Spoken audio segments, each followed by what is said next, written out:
पुनः आज फिर आपको नियामक ज्यामिति में बता रहे हैं। नियामक ज्यामिति का कुछ प्रॉब्लम आप लोग को हो रहा था, इसलिए मैं बता दे रहा हूँ। बहुत छोटा छोटा प्रॉब्लम है, इससे बड़ा बड़ा प्रॉब्लम तो सब तरह का बता दिया था, लेकिन आप लोग को प्रॉब्लम है तो मैं बता दे रहा हूँ। देखिए यहाँ ए का मान ज्ञात करें यदि बिंदु का नियामक दिया गया है ए और 2 और 3 और 4 के बीच की दूरी 8। ये मान लीजिए एक बिंदु P है जिसका नियामक A2 है, A और 2 है, x नियामक है और y नियामक 2, और Q है जिसका x नियामक 3 और y नियामक 4 है। कहता है ये दोनों के बीच की जो दूरी है ये लिखा हुआ है कि 8 इकाई। 8 इकाई। अब आप इस बात को जरा गौर से समझिए कि दोनों के बीच की दूरी दिया गया है कि 8 इकाई है, तो आप a का मान ज्ञात नहीं कर सकते।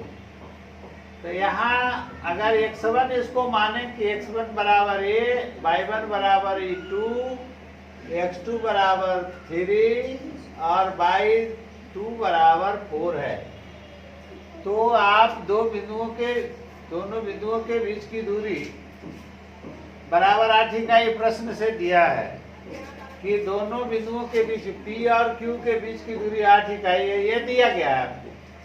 दो बिंदुओं की क्या दूरी के फार्मूला मैंने पीछे वाले चैप्टर में बताया था, पीछे दिन बताया था।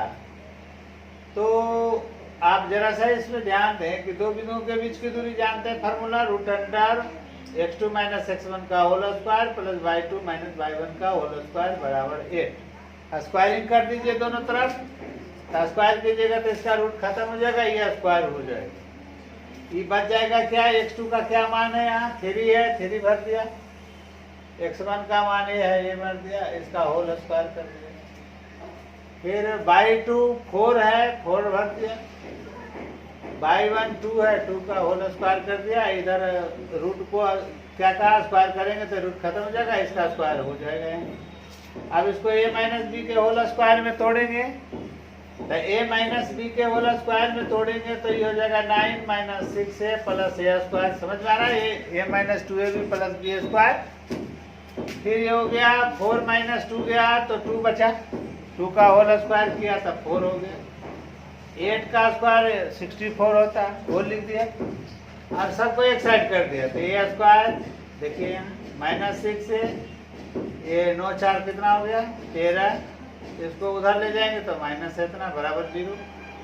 अब इसको दोनों को जोड़ घटाव करेंगे तो a स्क्वायर -6 है, और इसको घटा देंगे, ये चिन्ह बड़ा है माइनस से बड़ा, तो ये कॉमन हो गया बराबर 0।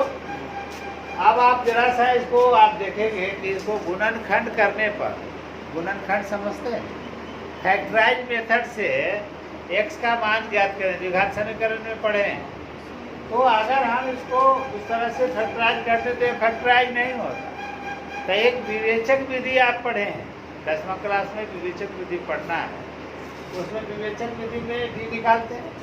तो d बराबर क्या हो गया, b स्क्वायर - 4ac हो गया। हम उसको बैठाया, b का मान कितना है इसमें -6 है, -6 का होल स्क्वायर -4 हो गया। a की जगह पर यहाँ पर 1 है तो 1 हो गया, c के जगह पर -51 है, ये 51 हो गया, ये 51 हो गया। अब इसको 6 का स्क्वायर 36 हो गया, और इसको गुणा करेंगे तो 204 आएगा, दोनों को जोड़ेंगे तो 240 आएगा। मूल बराबर क्या निकालने का formula, -b plus minus √d/2a। विवेचक विधि से है ना निकालने का x का मान। अब इसमें बैठाएंगे तो b के जगह पर कितना है, -b है, तो माइनस फार्मूला हो गया, -b हो गया, प्लस माइनस √d इतना हो गया, /2a हो गया। अब इसको हम यहाँ पर माइनस प्लस लिख दिया, आई 240 लिखा गया √, अब आई 2 × 1 लिखा जाएगा 2a बराबर। अब यहाँ बैठाएंगे तो ये क्या आ जाएगा, 6 प्लस माइनस 240 को √240 को आप लिख सकते हैं 60 × 4, 240 हो गया। 4 का वर्गमूल 2 हो गया, √60 हो गया, तो ये 2 √60 हो गया बटा 2 हो गया। अब सब में 2 कॉमन ले लेते हैं, तो 2 कॉमन लेंगे तो 2 इसमें भी चले तो यहाँ 3 बचेगा, ये 2 खत्म हो गया तो 60 बचेगा, बटा 2 से 2 काट देंगे तो इतना बचेगा। ये आंसर आपका होगा। ये बराबर माना गया। इस तरह से 2 बिंदुओं के फॉर्मूला पर अभी आधारित है, बता देते। देखिए ये प्रश्न क्या बोल रहा है नियामक ज्यामिति में, 2 बिंदुओं के बीच की दूरी पर आधारित सवाल है। क्या लिखा है? एक्स अक्ष पर उस बिंदु को ज्ञात करें। आप देख रहे हैं एक्स अक्ष ही है और वाई अक्ष ही है। तो एक्स अक्ष पर कोई बिंदु, तो वही लिखा है उस बिंदु का, एक्स अक्ष पर उस बिंदु का को ज्ञात करें जो बिंदु 7, 6 एवं -3 और 4 से समदूरस्थ है। सवाल यही है।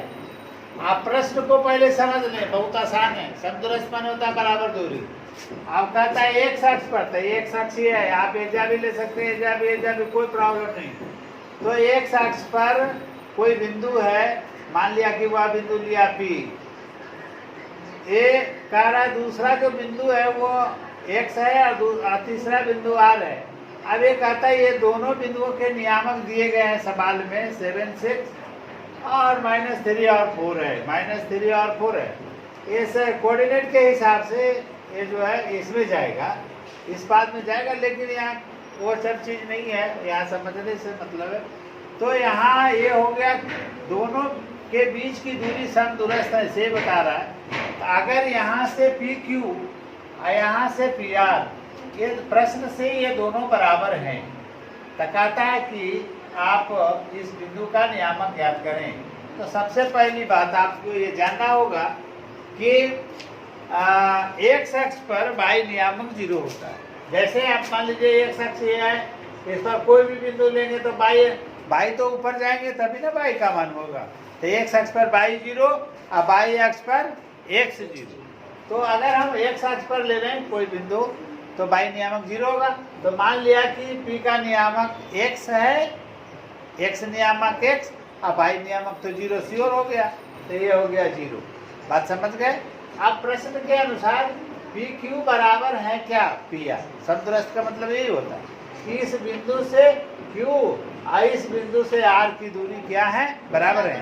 तो ऐसी हालत में हम दूरी के सूत्र फार्मूला से लगा देंगे। यहाँ दूरी सूत्र क्या कहता है, PQ की दूरी कैसे निकालते हैं? तो x2 - x1 का whole square plus y2 - y1 का होल स्क्वायर।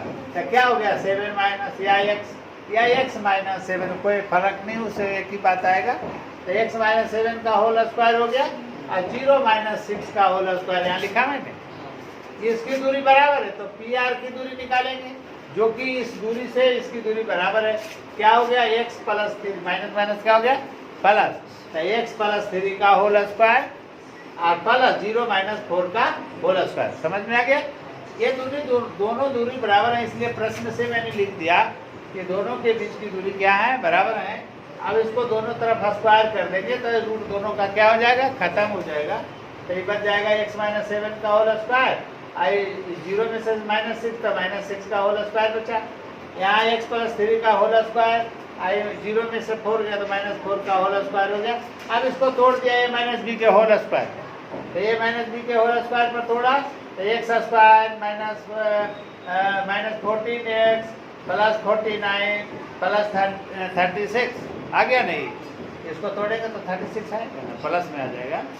अब इसको तोड़ा a प्लस b के होल स्क्वायर पर, तो a square plus 2ab plus b square plus इसको स्क्वायर किया तो 16 प्लस में हो गया। अब इसको हम कैलकुलेट किया तो आ गया कितना, 20x बराबर कितना आया 60।